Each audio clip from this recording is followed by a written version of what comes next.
जितेंद्र आव्हाडांवर पुण्यात गुन्हा दाखल, वक्तव्यावर आव्हाड ठाम, फडणवीसांकडून आव्हाडांचा समाचार, हिंदुत्ववादी म्हणणारे गप्प का, ठाकरेंवर फडणवीसांचा निशाणा।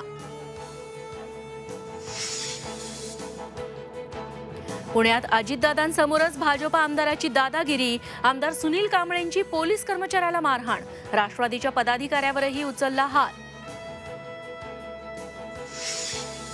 पुण्यात गुंड शरद मोहोळवर साथीदाराचा दिवसा ढवळ्या गोळीबार, उपचारादरम्यान शरद मोहोळचा मृत्यू, गँगवॉर खपून घेणार नाही, गृहमंत्री फडणवीसांची प्रतिक्रिया।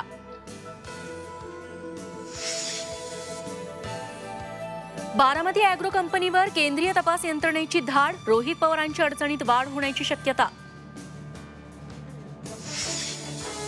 अजून मी पुढील 8 महिने मुख्यमंत्री, एकनाथ शिंदेंचं विधान। आमदार अपात्रता निकाल 6 दिवसांवर आलेला असताना शिंदेंच्या वक्तव्याची राजकीय वर्तुळात चर्चा। आणि संभाजीनगरात अवकाळी पावसाचा धुमाकूळ, ऐन जानेवारीत आषाढासारखा पाऊस, नागरिकांची तारांबळ।